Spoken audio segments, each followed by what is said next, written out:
Hey guys, we're out here in Allen, Texas today. So all this right here, you actually had two pipe bursts that blew up more or less from the freeze because the power outages going back and forth. So this house did not have electricity the full time, that causing the house to get cold, which of course then your water expanded, froze up, and blew the pipes apart.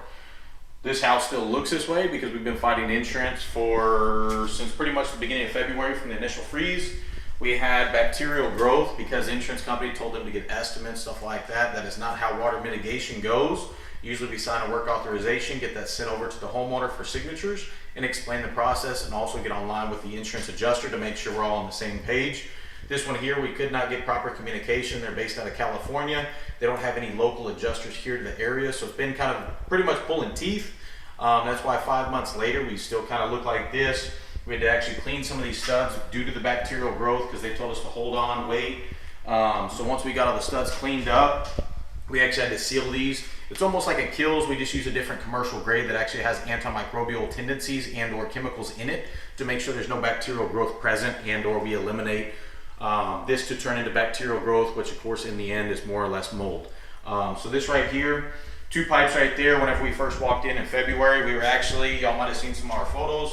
There was actually us walking through here with our rain, mud, hunting boots on, walking in ankle deep water. So that's of course because of the time we had to make sure to take the proper precautions and to make sure there was less liabilities for the homeowners, making sure they have a nice safe property along with us. So we're not leaving them with any kind of items that are contaminated and or that would turn into something nasty, which then would create that health risk or hazard for our clients. So that's why we had to go with a 4-foot flood cut, not your typical, holes in the base, pull the baseboards off, do the little holes down at the bottom like you see in some water restoration jobs. Sometimes we do a 2-foot flood cut. It really depends on the scenario. No water loss is the exact same.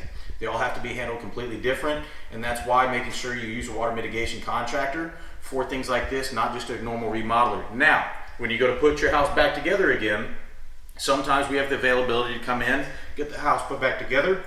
Sometimes if you have your own remodeler, we can assist in writing that estimate. And then of course, if you want to use your friend, your family member, or another remodel contractor, we can recommend one to you if we can't get to you in a timely manner, and make sure that they're understanding how this is working, what the numbers are, and how all that works to make sure there's no insurance fraud, and make sure all the invoices and all the numbers are all adding up correctly, and making sure all the documents are put in there.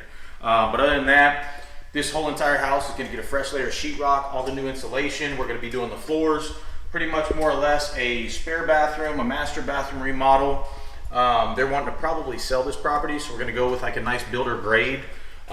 Pretty much get it back and updated to what it would have looked like, what it needs to look like in this current market. So like here, we got our dining living area.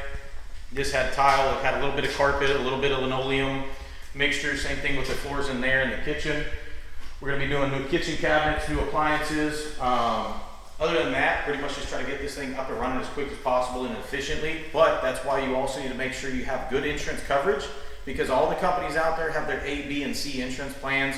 So making sure you have a good local agent that you can trust, that properly educates you, and that has also been properly educated on the claim side, so everybody knows what kind of coverages you need to make sure we don't get into this where we're still fighting 5 months later and still insurance is trying to lowball us on numbers to properly get these customers back into their home.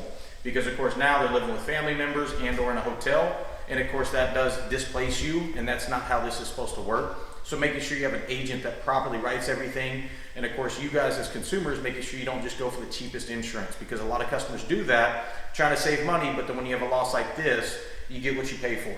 So we need to make sure you guys actually have good insurance companies. We have a lot of insurance agents we recommend and refer. Reach out to us, we can get you in touch with them, give you multiple individuals. They're not going to do pressure sales, none of that, but get you in contact to them so they can educate you on your insurance policies and all the different stuff you do need and why you need it. So other than that, feel free to reach out to us if you have any losses or any kind of issues or emergencies. And also if you need to reach out to us, we've got plenty of realtors, insurance agents, all that good stuff that we network with to get you in touch with them. Other than that, this is Garrett with Warrior Wolf. Have a good day.